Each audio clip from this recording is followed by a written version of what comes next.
Paano isara ang isang account sa Toro ng tuluyan? Ang unang hakbang ay mag-login sa iyong account at kapag nandito ka na, pumunta ka sa bahagi sa kaliwa kung saan nakasulat ang konfigurasyon at kapag nandito ka na, pumunta ka sa bahagi na nakasulat ang account na nasa gitnang bahagi, i-click mo ito. Dito lalabas ang iyong mga datos at kapag natiyak mo na talagang ito ang account na nais mong tanggalin, dahil tandaan na sa eToro, maaari kang lumikha ng maraming account at maaaring nais mong isara ang isa sa mga ito kaya't palaging tiyakin na tama ang email address, username at numero ng telepono para masigurado na ito ang account na nais mong tanggalin. Kapag napili mo na kung aling account ang tatanggalin, i-click mo ang isara ang iyong account sa Tor na makikita dito. Pagkatapos ay lilitaw ang isang tab na nagsasabing sabihin sa amin kung bakit mo tinatanggal ang iyong account. At dito pipili ka lang ng isang kategorya, i-click ang magpatuloy at ipadala ang iyong kahilingan sa pagtanggal. Halimbawa, maaari mong piliin ang mga ito na lumalabas dito, mga problema sa pagbabayad, mga problema sa account. Ilagay mo halimbawa na block ang aking account o anumang gusto mo. I-click mo dito ang magpatuloy at dito sasabihin lang nito kung paano gagana ang proseso ngayon na isasara mo ang iyong account.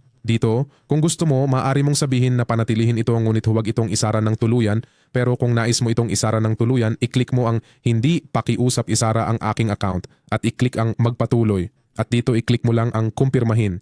Dito, automatikong sasabihin nito na ang iyong account ay maiblock, ang iyong profile ay magiging pribado, ang proseso ay maaaring tumagal ng hanggang 3 araw, padadalhan ka ng email o mensahe sa iyong email upang kumpirmahin na ang account ay isasara at i-click lang natin ang kumpirmahin. Kung hindi gumana ang mga option na ito para sa iyo dahil maaaring hindi ito nag-load o hindi ito gumana sa ganitong paraan, pumunta ka sa bahagi sa kaliwa at i-click ang kung saan nakasulat ang tulong at mga mapagkukunan. At dito ay magbubukas ka ng chat sa pamamagitan ng option na ito o kung hindi, pumunta ka sa sentro ng tulong para magpadala ng email o magbukas ng ticket ng tulong para isara nila ang iyong account. Pero ito ay para lamang kung hindi gumana ang option na ito sa anumang paraan, hindi nag-load o hindi lumitaw.